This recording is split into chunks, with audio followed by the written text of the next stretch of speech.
पहली बात तो मैं बता दूं और आपको धन्यवाद भी दे रहा हूं। ये जो मामला जो रेलवे से संबंधित मामला है जी। तो इसमें सीबीआई ने 18 तारीख को केस करने का काम किया। हमारे लालू जी राष्ट्रीय अध्यक्ष हैं, उन लोगों को जानकारी भी नहीं थी और अचानक 20 तारीख को 6:15 पर सीबीआई 17 जगहों पर छापेमारी करना शुरू कर देती है। क्या ये न्याय संगत है कि 18 को एफआईआर होता है और 20 को आप सुबह 6:30 बजे लगभग जो है सभी जगह पहुंचकर आप छापेमारी करना शुरू कर देते हैं? यह कहीं से न्याय संगत नहीं लगता है। दूसरी बात मैं बताना चाहता हूँ, बड़ा मुझे आश्चर्य होता है कि इस देश में हजारों केस सीबीआई के यहाँ पड़ा हुआ है। क्या पूरे देश में एक लालू यादव भी उनको दिखाई देते हैं बार बार छापामारी करने के लिए? हम सीबीआई से पूछना चाहते हैं, उनके निदेशक से और एनडीए सरकार के जो मुखिया माननीय प्रधानमंत्री नरेंद्र मोदी जी हैं, उनसे हम जानना चाहते हैं कि सीबीआई इस देश की सबसे बड़ी जांच एजेंसी है और बालिका गृह कांड हुआ मुजफ्फरपुर में और वहाँ के बालिकाओं ने कहा कि तोंद वाले अंकल जी आते थे नेताजी, वो तोंद वाले अंकल जी कहाँ चले गए? क्या सीबीआई ने जांच करके स्पष्टीकरण किया इसका? आज तक नहीं किया।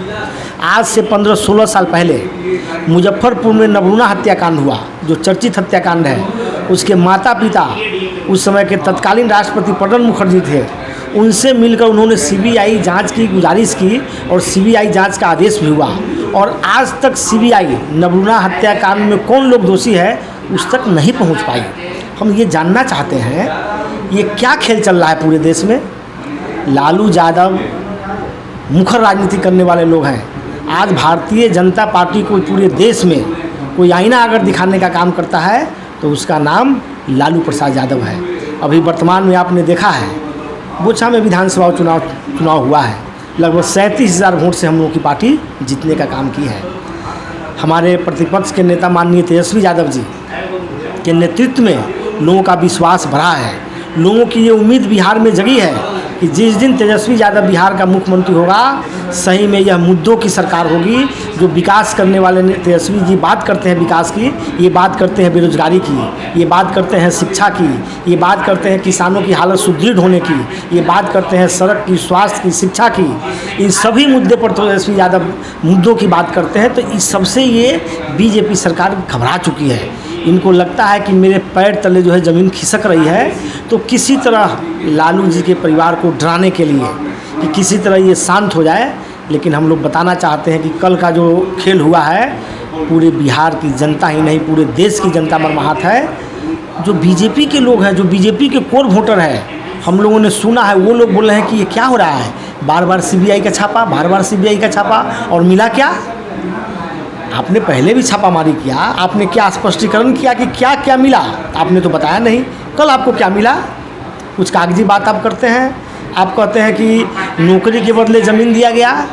मैं कहता हूँ कहाँ लिखा हुआ है, कहाँ ये बात दर्शाया गया है कि नौकरी के बदले लालू यादव ने ज़मीन खरीदने का काम किया?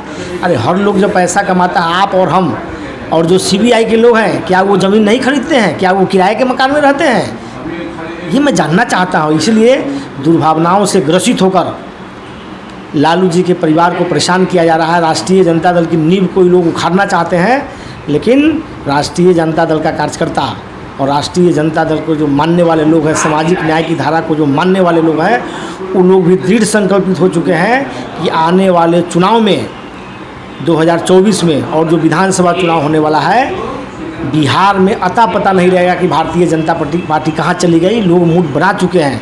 इनका जो अभी चल रहा है कि हिंदू मुस्लिम की बात करते हैं, मंदिर मस्जिद की बात करके जो है लोगों को बलगला कर रखना चाहते हैं, सारी बात जनता समझ चुकी है। जनता को विकास चाहिए। इन्होंने जो वादा किया था 2014 में, हम लोग को याद है, बड़ी बड़ी बातें करते थे। 2 करोड़ युवाओं को प्रतिवर्ष हम रोज़गार देंगे, 15 से 20 लाख रुपये तो गरीबों के खाते में चले आएंगे। कितने लोग को आप लोगों ने रोज़गार दिया? रोज़गार दिया नहीं, उल्टे रोज़गार छीनने का आपने काम किया है। आज किसानों की क्या हालत है? आपने जो गलत 3 कानून काला आदेश लाया था, इस देश के किसानों ने 1 साल से ऊपर धरना प्रदर्शन करके आपको बैक फुट पाना पड़ा। उसी तरह आप जान लीजिए बिहार ही नहीं पूरे देश में लगभग 80-85% लोग कृषि पर आधारित हैं और सारे लोग आपके खेल को देख रहे हैं। जनता मूड बना चुकी है। किसी की कीमत पर आपको जो है आगे जो है जनता किसी भी तरह कबूल करने को तैयार नहीं, चाहे आप जितना जो दांव लगा लीजिए। आप पुलवामा हत्याकांड करते हैं ना 2019 के पहले, चुनाव के 2 महीना पहले जो है, तो जनता आपकी सारे जो भी आकर अतिक्रमबाजी वो सारी समझ चुकी है। क्या हुआ, पुलवामा हत्याकांड हुआ, जांच हुई उसकी, क्या पता चला कहाँ से बारूद आया। ये सब इन लोगों का जो है सुनियोजित ढंग से किया हुआ जो है ये कार्यक्रम है। और लालू यादव के राज को ये लोग जंगल राज कहते हैं। मैं तो कहता हूँ, ये लोग कहते हैं कि सुशासन का राज है। इनके सुशासन के राज में भ्रष्टाचार भी बड़े ये लोग सिस्टम से करते हैं। इनके सुशासन के राज में भ्रष्टाचार बड़े सिस्टम से ये लोग कर रहे हैं। और ये ऐसे लोग हैं, भारतीय जनता पार्टी यही चाहती है कि किसी तरह एन केन पराक्रम इनको सत्ता चाहिए, सरकार में इनको रहना है। हम लोग कहते हैं, हमें तो यही प्रतीत होता है कि हमने तो कांटों को भी बड़ी नरमी से छुआ है, कि हमने तो कांटों को भी बड़ी नरमी से छुआ है। बड़े बेदर्द हैं ये लोग, फूलों को भी मसल देते हैं, फूलों को भी मसल देते हैं। लेकिन यहाँ की जनता सब जाग चुकी है, अब ऐसा कहीं कुछ होने वाला नहीं है। अपना परिचय दीजिए। मैं सुबोध कुमार यादव, प्रदेश अध्यक्ष किसान प्रकोष्ठ राष्ट्रीय जनता दल बिहार। अगर बेनिफिट टीवी का वीडियो आपको पसंद आया तो चैनल को सब्सक्राइब करें और वीडियो को लाइक करें। ज़्यादा से ज़्यादा लोगों तक वीडियो को शेयर करें। धन्यवाद।